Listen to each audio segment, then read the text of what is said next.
Bonjour chers élèves, aujourd'hui nous allons commencer à présenter une nouvelle leçon. Alors toujours dans la partie de l'électricité.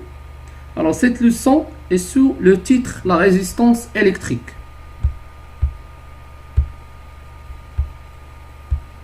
Alors dans cette leçon on va répondre à les questions problématiques suivantes. La première question, c'est quoi un conducteur ohmique?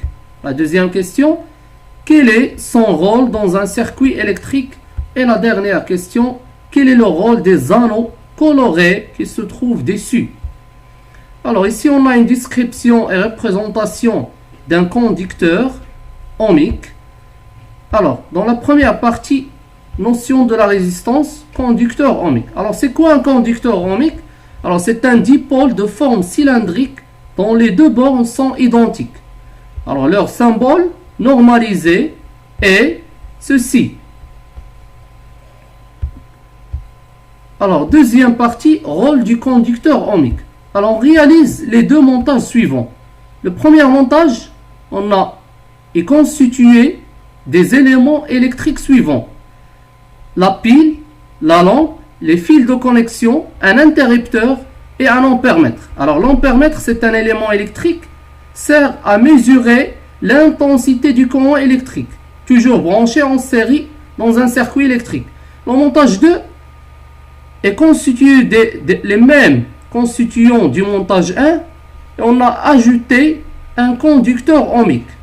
Alors lors de la comparaison de l'éclairage dans les deux montages, on dit que l'éclairage de la lampe du montage 1 est plus élevé que l'éclairage de la lampe du montage 2. Alors, comme observation et interprétation, dans le montage 1, la lampe brille normalement. Alors, c'est un éclairage normal. On ajoute un conducteur ohmique en série, la lampe brille moins dans le montage 2.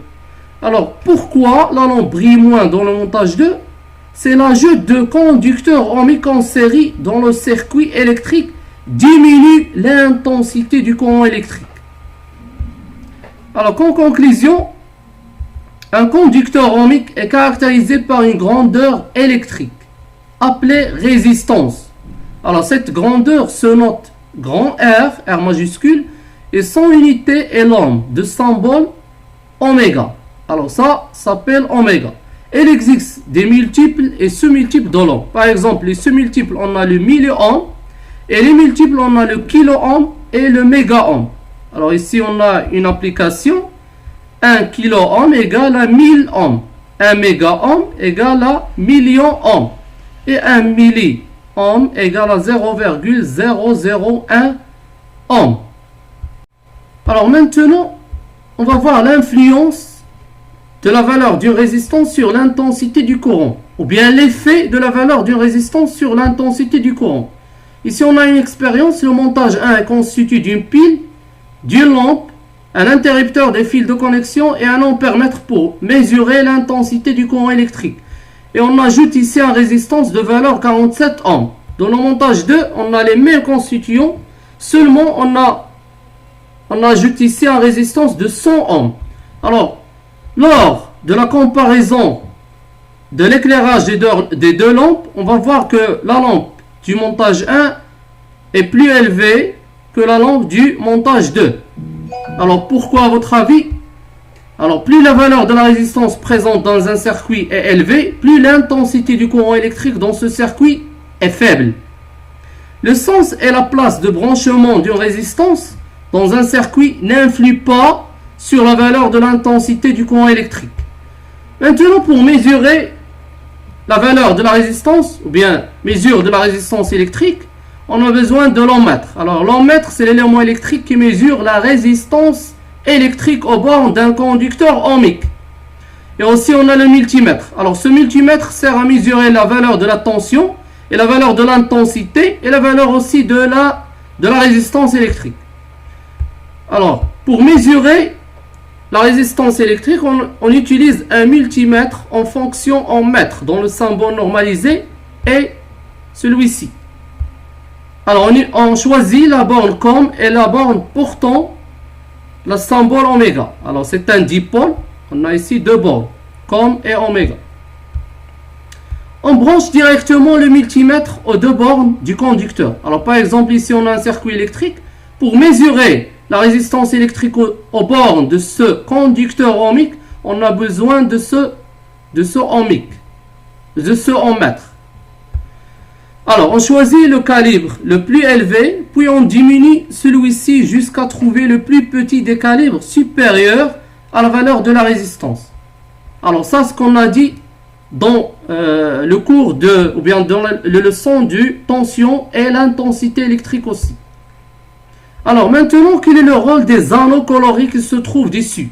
Alors ici on a, ou bien ceux-ci sont deux conducteurs ohmiques. Ici on a des anneaux colorés. Alors à quoi servent ces anneaux colorés? Alors code de couleur des résistances. Utilisation de code couleur des résistances. Alors, code couleur de résistance. Alors pour trouver la résistance d'un conducteur ohmique, on peut utiliser les anneaux colorés qui se trouvent dessus. Alors chaque couleur correspond à un chiffre. Ce tableau représente les couleurs et leurs chiffres, ou bien leur code. Par exemple, le noir représente son code, c'est 0. Le marron, c'est 1. Le rouge, c'est 2. L'orange, c'est 3. Le jaune, c'est 4. Etc. jusqu'à le blanc, son code, c'est 9. Alors, on va voir l'utilisation de ce tableau pour calculer ou bien pour mesurer la valeur d'une résistance ou bien la résistance d'un conducteur ohmique. Alors le premier anneau correspond au premier chiffre de la résistance. Le premier anneau correspond au premier chiffre. Le deuxième anneau correspond au deuxième chiffre. Le troisième anneau correspond au nombre de zéros de la résistance. Et le quatrième anneau correspond à la précision. Alors on ne l'utilise pas, ce quatrième anneau. Alors on va utiliser seulement les trois premiers anneaux. Alors le premier anneau représente premier chiffre, ou bien correspond au premier chiffre. Le deuxième anneau correspond au deuxième chiffre. Et le troisième anneau correspond au nombre de zéros. Alors ici on a un exemple. Déterminer les valeurs des résistances suivantes. Par exemple, la première résistance, on a le vert, son code c'est 5. Alors on va ajouter ici 5. Le marron, son code c'est 1. Alors on va ajouter 1. Alors correspond au nombre, ou bien correspond au chiffre 1, le marron. Et le rouge, son code c'est 2. Alors le troisième anneau correspond au nombre de zéros. Alors on va ajouter ici 2 zéros avec l'unité, le ohm. Alors là, cette résistance, son valeur R égale à 5100 ohms. La deuxième résistance, ici on a le premier anneau. Bien, le premier anneau correspond à 1, ou bien son code égale à 1. Alors on va ajouter 1. La deuxième, le noir égale à 0, ou bien son code égale à 0. Alors on va ajouter 0. Et le troisième code correspond au nombre de 0. Alors le noir, son code c'est 0. Alors 0 de 0. Alors c'est 10 ohms. La troisième, on a le premier anneau, c'est bleu. Alors son code c'est 6. Alors on va ajouter ici 6. La deuxième, le noir, c'est 0. Et le troisième, correspond au nombre de 0. Le marron, son code c'est 1. Alors on va ajouter un seul 0. Alors un seul 0. Et la valeur de troisième résistance égale à 600 ohms. La dernière résistance, on a le premier anneau c'est 3, l'orange. Le deuxième anneau c'est le rouge égale à 2, son code. Et la troisième, le vert, son code c'est 5. Alors on va ajouter 5 zéros. C'est le nombre de zéros qu'on va ajouter. Alors 5 zéros et l'unité c'est le ohm. Alors là, son résistance égale à 3 200 000 ohms. Alors jusqu'à ceci, nous avons terminé cette leçon et merci de votre attention.